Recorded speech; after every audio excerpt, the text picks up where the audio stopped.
जय हिंद साथियों। आप सभी का स्वागत है आपके अपने YouTube चैनल लक्ष्य क्लासेस में।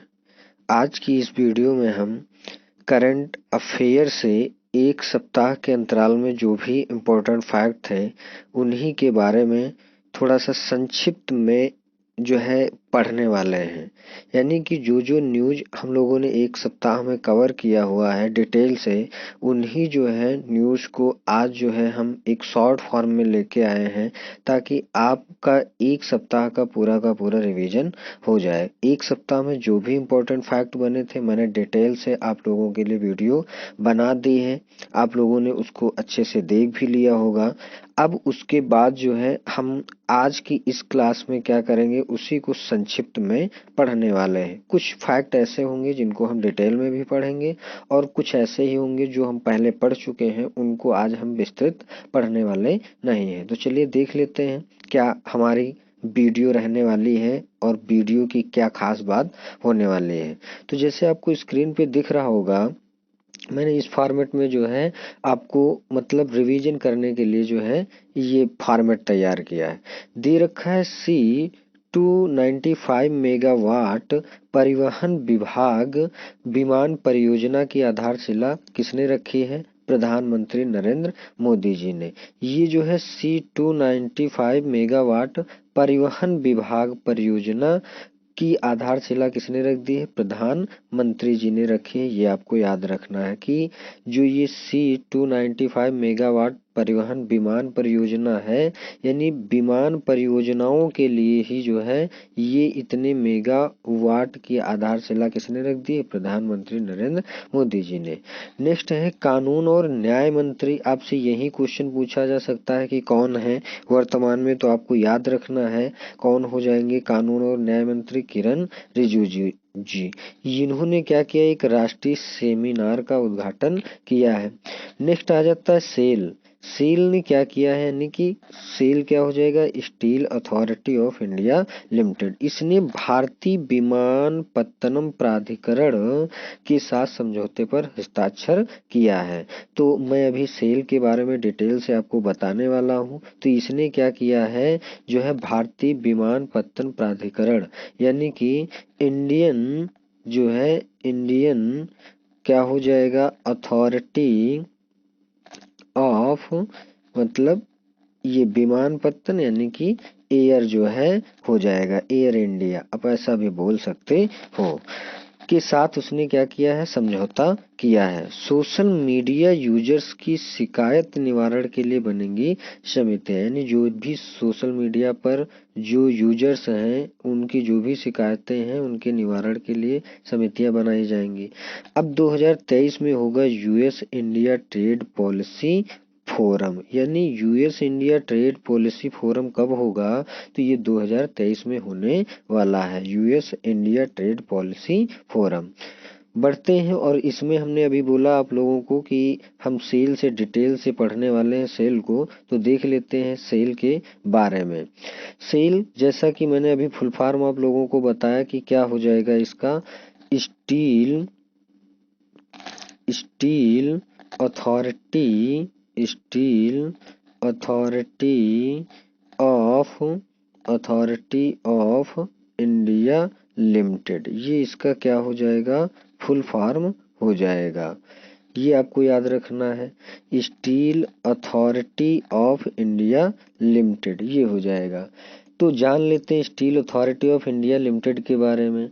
ये क्या है? नई दिल्ली में स्थित है, एक केंद्रीय सार्वजनिक क्षेत्र का उपक्रम हो जाता है। हम लोगों को ये भी पता है कि जो आपकी महारत्न कंपनियां हैं, महारत्न कंपनियों में ही ये सेल आती है। तो ये एक केंद्रीय सार्वजनिक क्षेत्र का उपक्रम हो जाएगा। ये इस्पात मंत्रालय के स्वामित्व में कार्यरत है, यानी कि ये जो है इस्पात मंत्रालय के अधीन आता है। सेल जो है भिलाई, राउरकेला, दुर्गापुर, बोकारो और बर्नपुर यानी आसनसोल में 5 एकीकृत इस्पात संयंत्रों और सेलम, दुर्गापुर और भद्रावती में 3 विशेष इस्पात संयंत्रों का भी संचालन करता है और स्वामित्व भी रखता है। कहने का मतलब ये है, सेल जो है किस पर अपना स्वामित्व रखता है, तो ये जो भिलाई इस्पात संयंत्र है कहाँ पड़ेगा, छत्तीसगढ़ में। राउरकेला कहाँ पड़ जाएगा, ये आपका पड़ जाएगा उड़ीसा में। दुर्गापुरा कहाँ पड़ जाएगा, दुर्गापुर आपका पश्चिम बंगाल। बोकारो झारखंड में। बर्नपुर आपको दे ही दिया है, आसनसोल। इन 5 एकीकृत इस्पात संयंत्र और जो भी सेलम, दुर्गापुर, भद्रावती ये 3 हैं, ये विशेष इस्पात संयंत्रों का भी संचालन करता है। अगर हम बात करते हैं steel authority of India limited की स्थापना कब हुई थी, तो आपको बताना है कि इसकी स्थापना हुई थी 24 जनवरी 1973 को जो है steel authority of India limited की स्थापना हुई थी। मुख्यालय कहाँ हो जाएगा इसका, नई दिल्ली में जो है इसका मुख्यालय हो जाएगा। और इसके चीफ एग्जीक्यूटिव ऑफिसर कौन हो जाएंगे, सोमा मंडल जी। अच्छा, सोमा मंडल जी से एक बात और याद रखना है कि ये क्या है, steel authority of India limited की महिला अध्यक्ष बनने वाली पहली महिला हो जाती हैं। तो आपको ये भी याद रखना है, सोमा मंडल जी क्या हो जाएंगी, इसकी पहली महिला अध्यक्ष भी हो जाएंगी।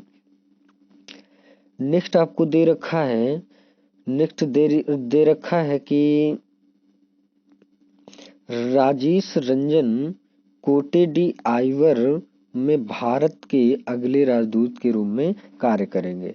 भारत के जो है अगले राजदूत, वो भी कहाँ पर, कोटे डी आइवर में। कोटे डी आइवर में भारत के अगले राजदूत कौन बनाए गए हैं, किनको नियुक्त किया गया है, राजेश रंजन जी को जो है नियुक्त किया गया है, ये भी आपको याद रखना है। नेक्स्ट दिया है मालाबार। मालाबार सेपा के तहत यूएई को 25 किलो सोना आयात करने वाला पहला भारतीय स्वर्णकार बन गया है। यानी कि यूएई को जो है 25 किलो सोना क्या करेगा, आयात करने वाला, आयात मतलब मंगाने वाला जो है पहला भारतीय स्वर्णकार कौन हो गया है, मालाबार हो गया है। इंडोनेशिया में पहले आसियान भारत स्टार्टअप फेस्टिवल 2022 का उद्घाटन हुआ। कहाँ पर हुआ, इंडोनेशिया में हुआ। ये किसका था, आसियान भारत स्टार्टअप फेस्टिवल 2022 का उद्घाटन। नेक्स्ट है फ्रांस और भारत की वायुसेना ने जोधपुर में किया संयुक्त सैन्य अभ्यास। तो भारत और फ्रांस के बीच में कौन सा जो है संयुक्त सैन्य अभ्यास होता है, इन सभी को हम लोग कुछ इम्पोर्टेंट जो भी सैन्य अभ्यास हुए हैं उनके बारे में नेक्स्ट स्लाइड में पढ़ने वाले हैं।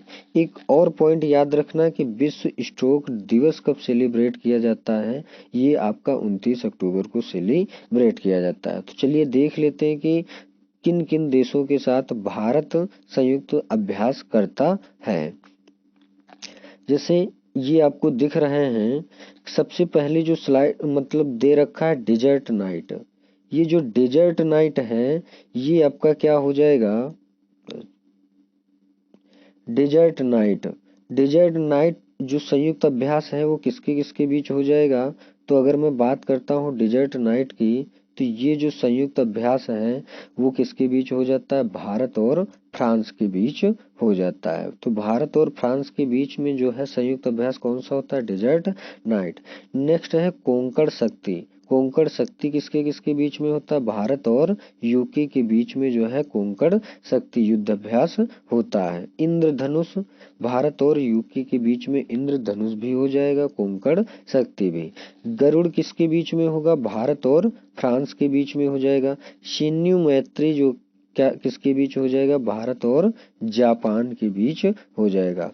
कोप इंडिया ये भारत और यूएसए के बीच में हुआ। डेजर्ट ईगल जो है वो भारत और यूएई के बीच में संयुक्त सैन्य अभ्यास हो जाएगा। फिर उसके बाद इसमें अगर आप देखोगे तो ये इंदिरा से ही आप याद रख सकते हो।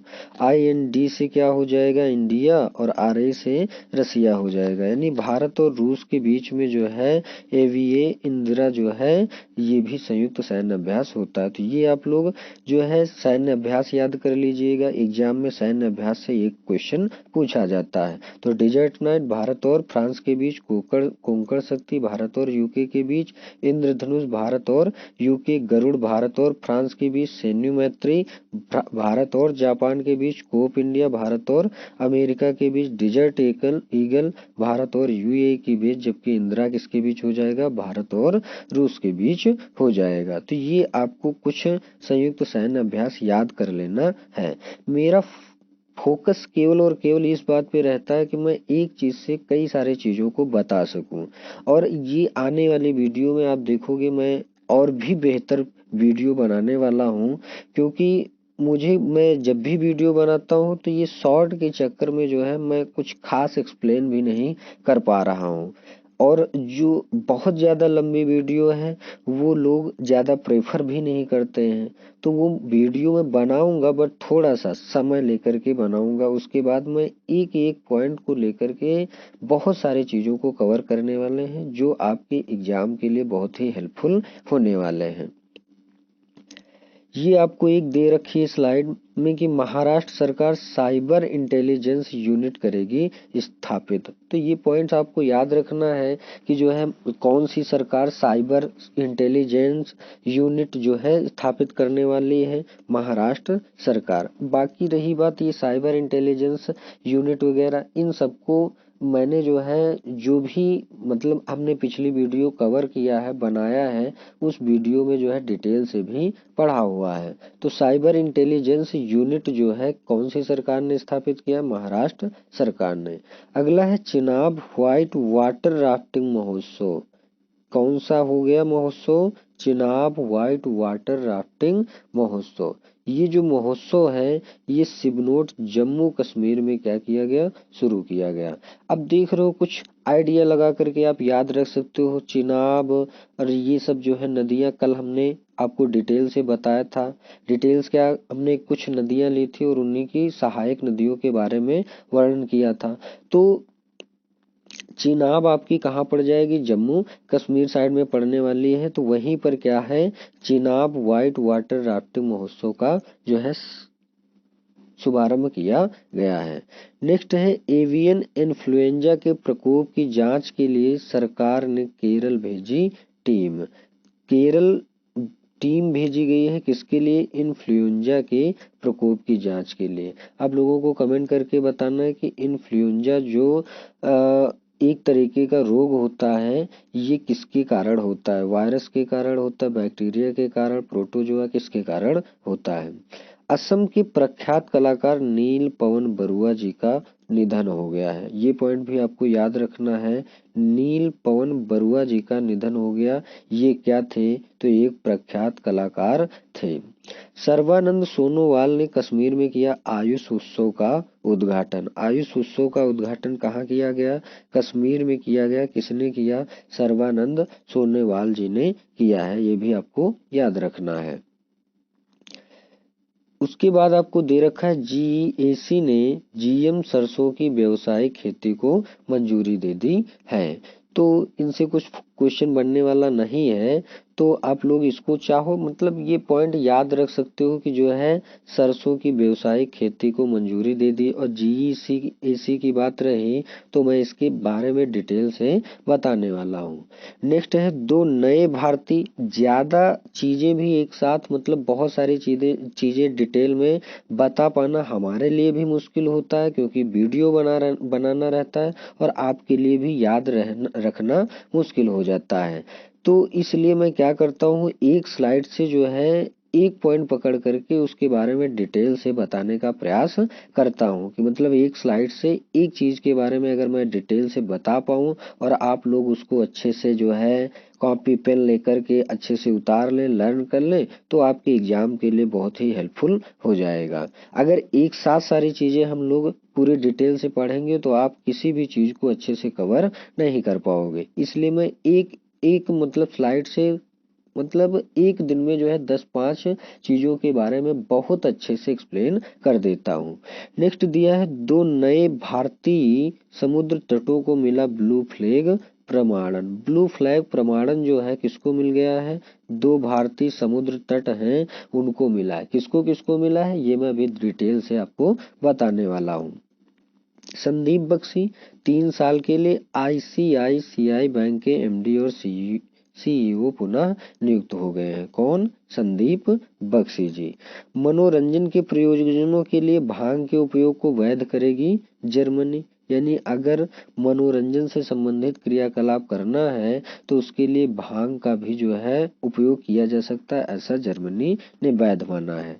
28 और 29 अक्टूबर को भारत में आयोजित की जाएगी UNSC की आतंकवाद विरोधी बैठक। यानी कि कल और परसों में ये बैठक हो चुकी है। तो अब जाके इन्हीं 2 चीजों के बारे में हम इसमें डिटेल से पढ़ने वाले हैं। एक तो आपका ये UNSC के बारे में और दूसरा इसमें हम लोग पढ़ेंगे ये ब्लू फ्लैग प्रमाणन के बारे में। तो चलिए देख लेते हैं क्या क्या इसके बारे में इम्पोर्टेंट फैक्ट है। तो सबसे पहले UNSC की अगर बात करते हैं यानी कि यूनाइटेड नेशन सिक्योरिटी काउंसिल, क्या हो जाएगा?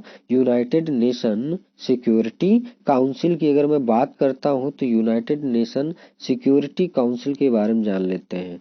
हम सभी लोग पढ़ चुके हैं UN के बारे में, ठीक है।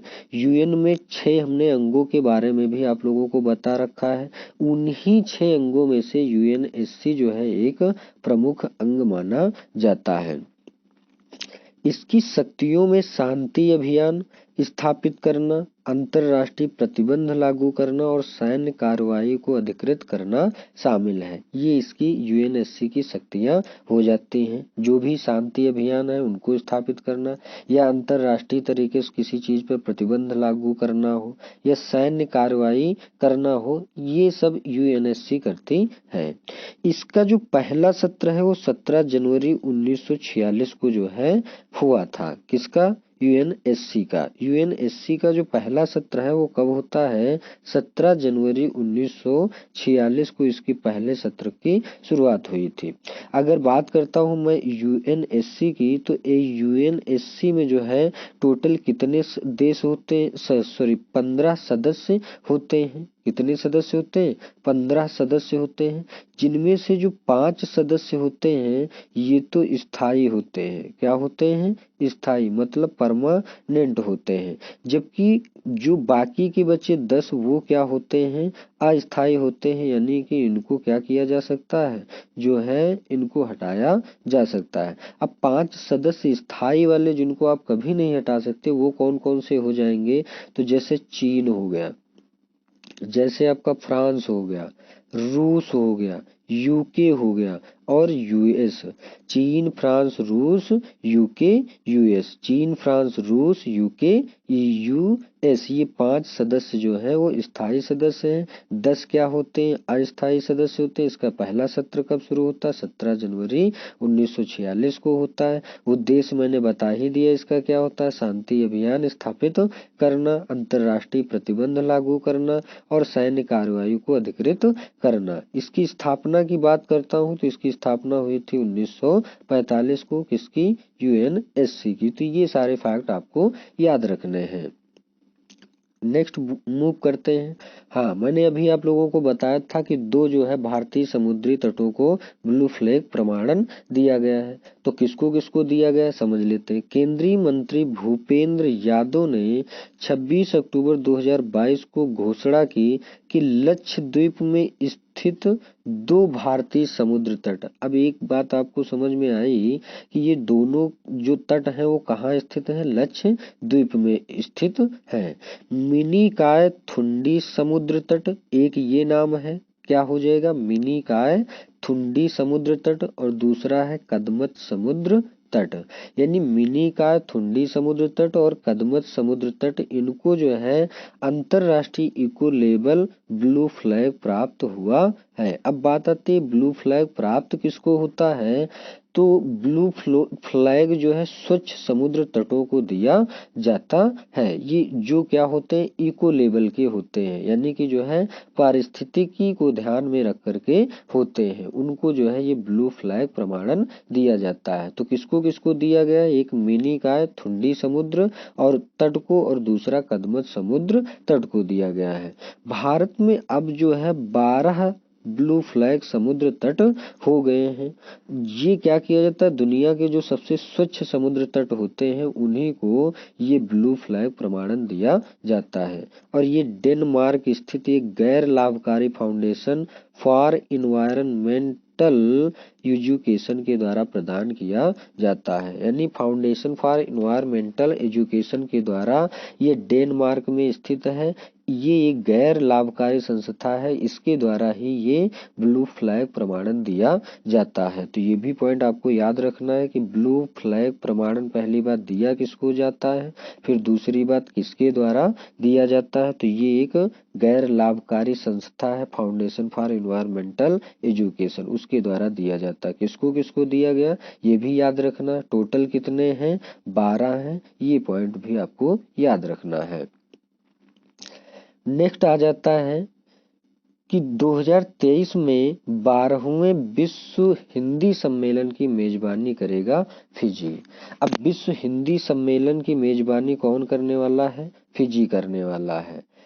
फिजी करने वाला विश्व हिंदी सम्मेलन। हम सभी लोगों को पता है कि जो है विश्व हिंदी दिवस कब मनाया जाता है, 10 जनवरी को सेलिब्रेट किया जाता है विश्व हिंदी दिवस। और जबकि राष्ट्रीय हिंदी दिवस कब सेलिब्रेट किया जाता है, 14 सितंबर को। ये भी आपको याद रखना है। तो क्या बोला जा रहा है, 2023 में विश्व हिंदी सम्मेलन कौन से नंबर का होगा, 12वें नंबर का होगा। इसकी मेजबानी कौन करने वाला है, फिजी में ये सम्मेलन होने वाला है। फिजी अगले साल 15 से 17 फरवरी 2023 तक 12वें विश्व हिंदी सम्मेलन की मेजबानी करने वाला है। इसके साथ ही फिजी विश्व हिंदी सम्मेलन आयोजित करने वाला प्रशांत क्षेत्र का पहला देश भी बन जाएगा। तो ये भी आपको पॉइंट याद रखना है। 3 दिवसीय सम्मेलन फिजियन शहर नार्डी में आयोजित किया जाएगा। तो ये भी आप याद रख लीजिए, फिजी में तो, लेकिन कौन से शहर फिजियन शहर है नार्डी, उसमें जो है इसका आयोजन होने वाला है। और जो भी जो है विदेश मंत्री हैं एस जयशंकर सम्मेलन के लिए भारतीय प्रतिनिधि मंडल का नेतृत्व करने वाले हैं। फिजी हिंदी को फिजी के संविधान में राष्ट्रभाषा के रूप में शामिल किया गया है। फिजी हिंदी को क्या किया गया है, फिजी के संविधान में एक तरीके से जो है राष्ट्रभाषा के रूप में जो है शामिल किया गया है। मतलब ये अपनी हिंदी नहीं है, फिजी हिंदी, यानी फिजी में बोली जाने वाली जो हिंदी है उसको फिजी के संविधान में जो है राष्ट्रभाषा के रूप में भी दर्जा प्राप्त है। अब उसके बाद आ जाता है फिजी के बारे में, तो थोड़ा सा फिजी के बारे में जान लेते हैं। तो ये है फिजी, आपको स्क्रीन में दिख रहा होगा फिजी। मेलानेशिया में एक द्वीप देश है।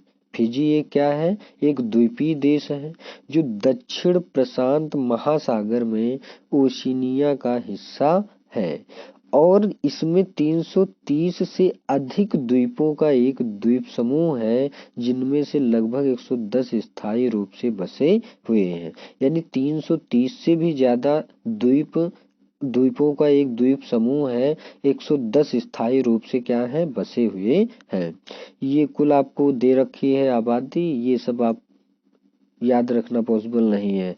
राजधानी की बात करते हैं, अगर फिजी की राजधानी क्या हो जाएगी, देखो कितना अच्छा नाम, सुवा जो है क्या हो जाएगी, फिजी की राजधानी हो जाएगी। राष्ट्रीय भाषाएं कौन सी हैं, एक फिजी हो जाएगी, एक अंग्रेजी और एक फिजी हिंदी। अभी मैंने आपको बताया ही था कि जो है फिजी हिंदी यहाँ की राष्ट्रीय भाषा है। प्रधानमंत्री फ्रैंक बैनिमा रामाजी हो जाएंगे। ठीक है, फ्रैंक बैनिमा रामाजी यहाँ के प्रधानमंत्री। मुद्रा क्या हो जाएगी, फिजी डॉलर जो है ये इसकी मुद्रा हो जाएगी। तो ये सारे सारे फैक्ट आपको याद रखने हैं। आई होप आप लोगों को ये वीडियो बहुत हेल्पफुल लग रही होगी। अगर वीडियो अच्छी लगती है, हेल्पफुल लगती है, तो आप जो है इसे अपने क्लासमेट्स के साथ, जो भी आपके मतलब कॉम्पिटिटर हैं, आप उनके साथ शेयर कर सकते हैं। आप लोगों का क्लास के एंड में बने रहने के लिए बहुत बहुत धन्यवाद। Thank you so much.